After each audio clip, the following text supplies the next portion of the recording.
कधीच नाही चुकणार तुमचे फेवरेट टीव्ही शोज झी5 सोबत, तेही एकदम फ्री।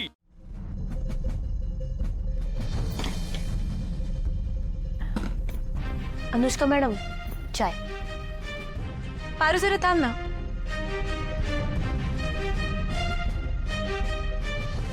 मला जरा तुझ्याशी बोलायचंय, बस ना।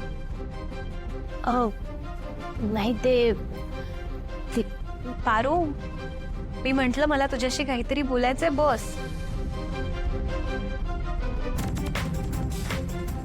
ये बस इथे। पारू, ऍक्च्युली माझं आणि आदित्यचं काही दिवसातच लग्न होणार आहे।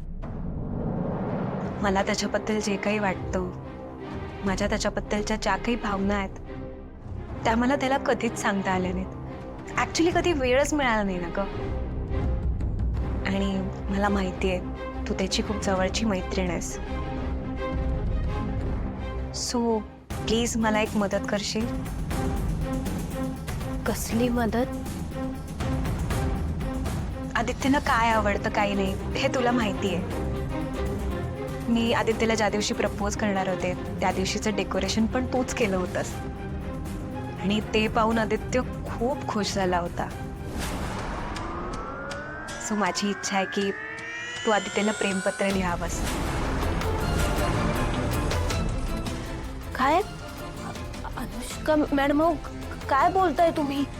मी कसं लिहणार आहे आदित्य सरांना पत्र? कसं लिहिणार म्हणजे तूच लिहायचंस। अगं पारू, ऍक्च्युली प्रॉब्लेम असा आहे की मी इंग्लिश मीडियमची आहे, सो माझा मराठीचा थोडा प्रॉब्लेम आहे आणि माझं अक्षर पण एवढं छान नाही आहे। सो प्लीज मला हेल्प करशील?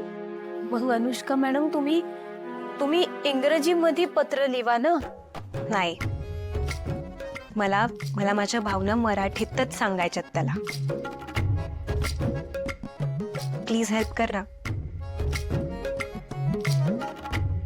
अनुष्का मॅडम, अहो मी प्रेमपत्र लिहायचं म्हणजे?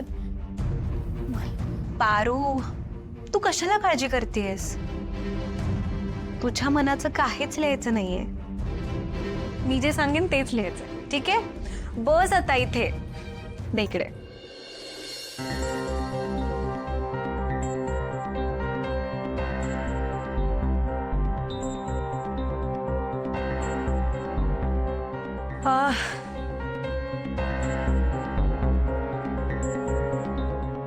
माझा प्रिय आदी, हे पहिलं लिह।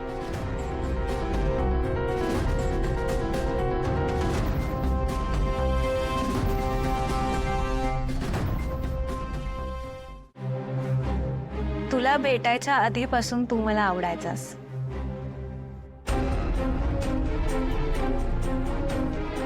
आणि आता आपण एकत्र आहोत। थोड्याच दिवसात आपल्या संसाराला सुरुवात होईल।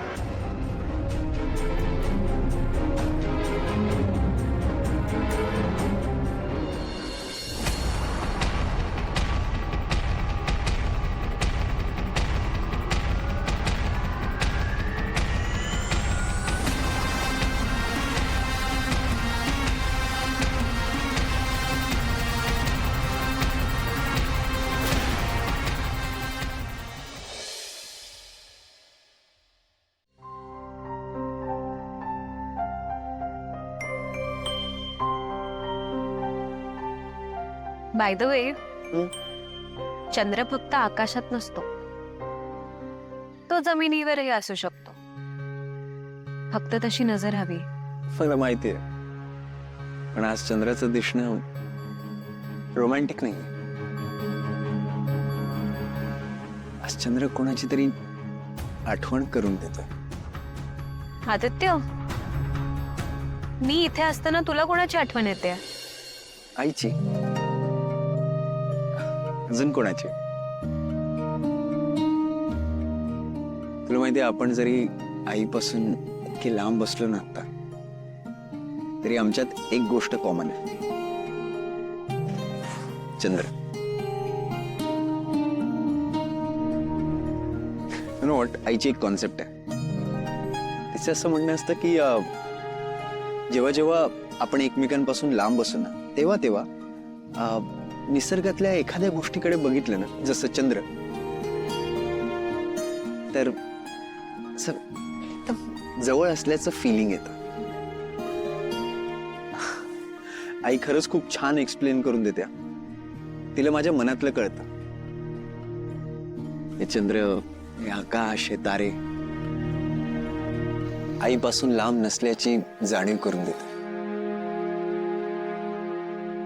मालक सर, जेवण. अरे पारू, तू का घेऊन आलीस हे सगळं? तू काय इथेही कामं करणार आहेस का? गेस्ट हाऊसचं कोणी स्टाफ नाहीये का? मालक सर, आम्ही नोकर माणसं. इकडं काय आणि तिकडं काय.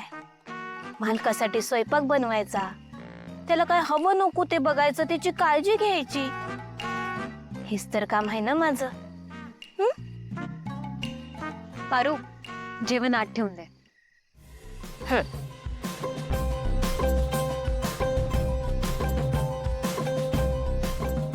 बाय द वे पारू, तू खूप डेडिकेटेड आहेस हा. अनुष्का मॅडम, काय बरं म्हणलात तुम्ही?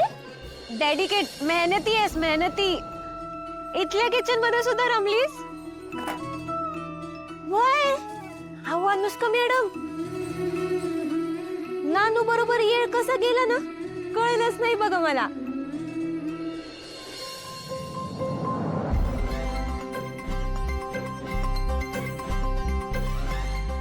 अनुष्का मॅडम, अहो तुम्हाला सांगते, नानू ना मला वेगवेगळे पदार्थ बनवायला शिकवणार आहे. ते चांगला स्वभाव आहे नानूचा. आणि एवढंच नाही, इकडं येईपर्यंतचा वाटेतला आमचा सायकलीवरचा प्रवास, मला सांगते, आमचं हसून हसून एवढं पोट दुखलं की खतरनाक. तो प्रवास संपूच नाही असं वाटत होतं मला. अनुष्का मॅडम, अजून एक माहितीये का तुम्हाला? नानून येता येता मला वाटेत द्राक्षाची बाग दाखवली. ती द्राक्ष असली भारी होती म्हणून सांगू, एकदम रसाळ. हा, लई भारी नानू, मी लई भारी. या सीझन मध्ये द्राक्ष. पारू, यू नो व्हॉट, आम्ही गाडीतनं येताना इतक्या गप्पा मारल्या, खरंच वेळ कसा गेला ना कळलंच नाही. आणि तुला आठवतं अनुष्का, वाटेत ते आपल्याला तळ लागलं. पारू, तुला माहितीये, मी अनुष्कासाठी तिथून इतके कमळ तोडून आणले ना. काय कमळ?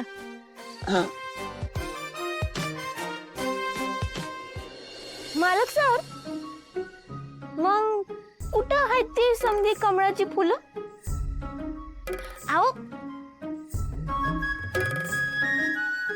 मी विचारते तुम्हाला की ती कमळाची फुलं ठेवलीत कुठं, सांगा.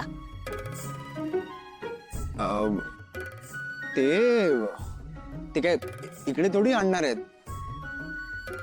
देऊन टाकली. तिकडे एक माळी काका होतं ना, त्यांना देऊन टाकली.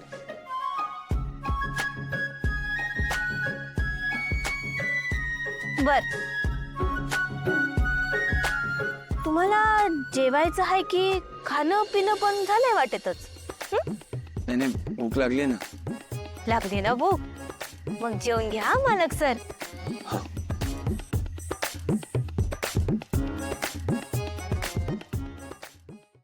झी5 ॲप डाउनलोड करा आणि पहा सर्व एपिसोड्स एकदम फ्री.